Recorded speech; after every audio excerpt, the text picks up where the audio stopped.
Entonces, en la cuestión continuamos con esto de que los romanos subyugaban a otras tribus y los adorían parte de ellos, de Roma, no necesariamente igual que un romano, pero la hipocresía en este caso no se queda atrás.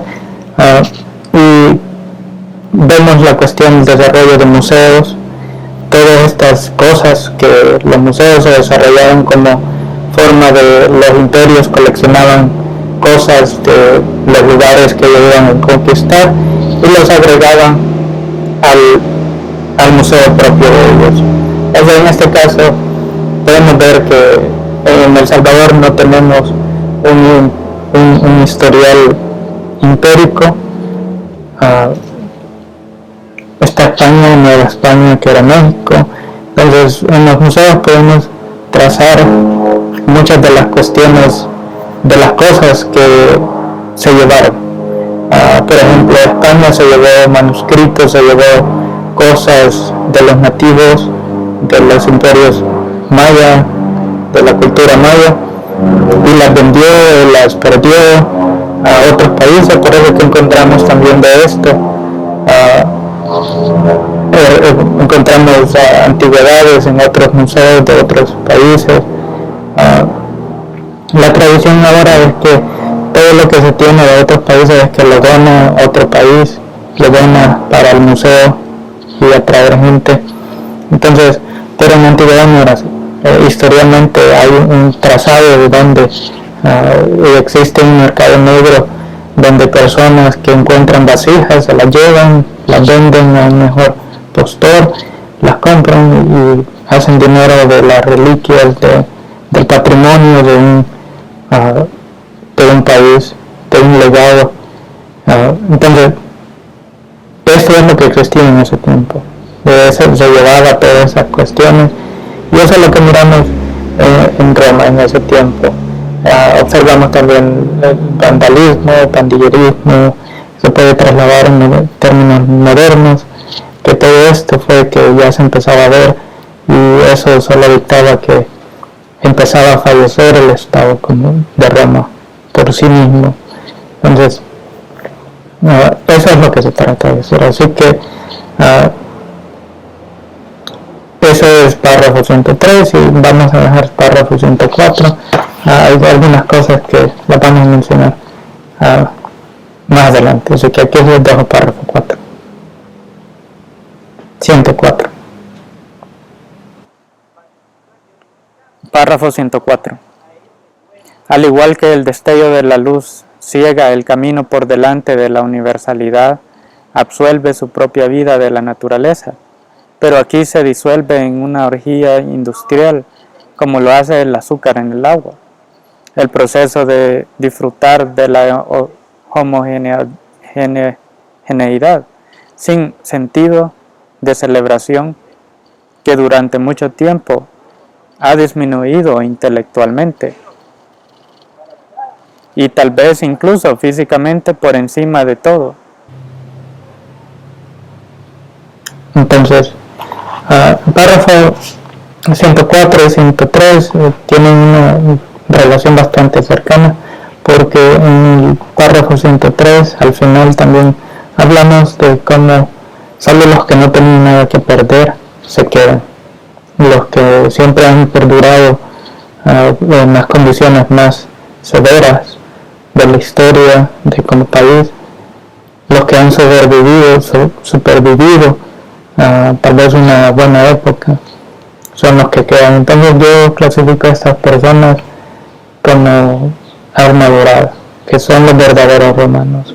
Así como Rómulo y Remus estuvieron al comienzo de Roma, también, y no había nada, no había imperio como se reconoce, no había industria, no tenían nada que ganar, nada que perder. Ellos se quedaron en ese lugar y son los que empezaron este desarrollo de industria de Roma, dieron lugar a que esto sucediera. Entonces, a lo largo de muchas historias, de muchas culturas, de épocas iluminadas, que se les puede tal vez decir, también existen estas personas que perduran, así como los antepasados náhuatl todavía existen, los primos, los quiché de Guatemala. Pasó la época colonial y ellos existen, ellos persisten en ese lugar, en las condiciones naturas. Los nómadas también, personas que viven en los desiertos, personas que viven en estas zonas donde en realidad la vida no es tan placentera como la que tenemos en las ciudades. Ellos son los que quedan, porque ellos están acostumbrados a ese esfuerzo, se acostumbran a no vivir a la industria, y la industria se atiene al constante crecimiento, a la extracción de productos, de generar. ¿Qué sucediera si eso se termina? Si eso se acaba, ¿de qué se viviera? Si no se ha acostumbrado. Entonces, por eso que me refiero a esta gente que es mucho más noble, tal vez de lo que vivimos en la ciudad, y que tenemos mucho que aprender, así como quedaron. Entonces, esos son los que empezaron a darle una nueva vida y crearon historias orales de cómo era antes, qué es lo que sucedió. Y esto lo vemos bastante relacionado en el libro maya de el Popol Vuh, el Chilam Balam. También son dos libros que relatan mucho de esto, y podemos interpretarlo de esta manera, de cómo las tradiciones orales se traspasan y empiezan a generar un nuevo ámbito literario, a captivar la imaginación. Entonces eso es lo que menciono, que después de que esa vida pasa, de una vida industrial, de una buena vida, y esto Aristóteles también lo observa, de mucho del fallo de los imperios, de la creación, la destrucción. En aquel tiempo solo se hablaba de matar o morir, excepto que en Grecia había las artes que los diferenciaban un poco al resto del mundo. Entonces ellos observan esto también, Aristóteles observa esto también, que hay diferentes maneras de interpretar eso, la buena vida. Y en este caso, cuando se establece el Estado, ese es el fin que debería perseguir para sus ciudadanos, tanto una buena vida que el individuo genera cuando está joven, cuando tiene sus fuerzas vitales, que él se trata de perpetuar, teniendo familia, teniendo trabajo, una estabilidad. El Estado debería fomentar esto, porque esto es lo que él considera que es bueno. Entonces, y eso se debería reflejar desde el comienzo de la vida, el medio de la vida y al final de la vida. Muy diferente a la perspectiva de cómo antes se vivía, de cómo se entendía el tema de la vejez, qué tipo de vida los ancianos deberían llevar. Antes era solo te queda ir a las Fuerzas Armadas, al ejército, ir a morir, y eso no había cuestión de pensión o asilos. Todas estas nociones empezaron a nacer con esto, con el pensamiento filosófico, y que necesariamente se fueron integrando al Estado y son inherentemente temas que el individuo piensa que algo que hace es bueno cuando en realidad no lo hace, y eso se ha visto a lo largo de la historia. Eso es lo que Aristóteles nos diría. Así que continuamos con el párrafo y ya estamos de regreso. Los escritores y los poetas no son una excepción, y el mejor ejemplo a tener en cuenta es que el ser natural en el continente americano es el nativo americano, o las diferentes tribus que se encuentran en el centro de las pruebas de la tan proclamada justicia ética universal. Fin de párrafo 104. Entonces, acordémonos también que trato de tener una historia más fluida, sin tratar de agregar subjetividad normativa, por decirlo así, de que tengo una perspectiva española y juzgo a los nativos americanos como lo juzgaron los españoles. No tienen el lenguaje, no tienen el desarrollo dramático, y por ese hecho ellos no comprenden temas de honor, cosas de esta naturaleza, industria, dinero. Entonces, esa es una manera céntrica, una manera de pensar, de ver, y así es como se encuentra en muchos libros. Entonces, no trato de hacer eso, trato de mantener el pensamiento nativoamericano, de cómo pensamos en Latinoamérica, en El Salvador, en comparación a la naturaleza, y tratamos de ir persiguiendo estas ideas que se conjugan. En el siguiente libro introduzco el término, y también en este libro ya lo introducí, de la dialéctica sintética, que lo ocupo como para explicar la conexión entre la naturaleza y el pensamiento, de cómo la sinceridad en la naturaleza también tiene un poco de eso en el pensamiento del individuo, y eso es lo que le guía a relacionarse con la naturaleza, a vivir de la naturaleza. Entonces, en esto me refiero también a que esta universalidad, este mundo justo que tenemos, si en verdad es justo, lo podemos observar cómo ha sido aplicado en las generaciones o en las poblaciones menos beneficiadas por esto.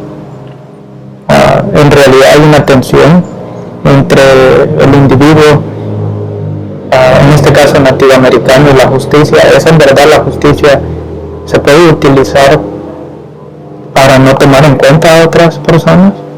Entonces son temas que podemos observar que al distanciarnos de eso y no asociar eso con justo, entonces hacer justicia, entonces también nos puede dar a entender que hay algo, tal vez un perjuicio, hay una falla en la literatura o en la comprensión de hacer lo justo. Y tenemos una época que muchos se ven beneficiados del sistema, otros no. Tenemos un país que por lo general tiene una coherencia en algunas cosas, y eso también oculta adentro también la injusticia. El fin de la república fue underestimar los derechos de estas personas que con un gran motivo tienen más patrimonio que nosotros, deberían tenerlo, más patrimonio que nosotros, porque ellos estuvieron antes. Y así es como usualmente el mismo argumento se utiliza en otros lugares que se ven beneficiados. Y la historia de este país, de este continente, es bien peculiar en esto, porque se puede decir que otros vinieron y compraron tierra, pero es posible que eso sea justo en comparación al nativoamericano. Los que perseguimos desarrollar un pensamiento viniendo de esto, de pensar de esa manera, y forzar el pensamiento a tratar de entender la conexión entre lo justo y el dialecto que se habla en una población en comparación a otra. Son cuestiones que aquí en el párrafo 104 las introduzco, y ciertamente en el futuro espero desarrollarlas un poco más. Entonces, si ellos viven de una manera justa, y pues en verdad va a llevar tarde o temprano a un conflicto con la interpretación que tenemos como justicia, porque desde este hecho ya no los vemos como iguales. Tenemos que hacer leyes separadas que se le apliquen a ellos. Entonces, ¿qué somos nosotros? Es una pregunta bastante controversial si le damos una cierta luz, ya que somos descendientes de ellos. Entonces, ¿cómo nos definimos? ¿Qué somos salvadoreños? ¿Cómo nos definimos? Y por eso es importante cómo nos definimos como salvadoreños en relación a los nativoamericanos. Y esto es en relación a los párrafos anteriores, de qué tomamos como historia, cómo interpretamos esa historia, y quién nos dice esa historia especialmente. Aparentemente aquí vemos la consistencia de la literatura, pero también al agregar este pensamiento observamos que hay una incoherencia en el término legal. ¿Qué entendemos como justo? ¿Qué entendemos como justicia? Y son temas que hemos venido explorando a lo largo de la literatura y ciertamente lo vamos a continuar, pero también hay que esperar el siguiente trabajo, ya que en el siguiente trabajo aplicamos algunas de estas cosas y observamos, damos un ejemplo de la consistencia de esto. Así que, sin mucho que decir, eso es todo lo que tengo para ustedes. Un saludo.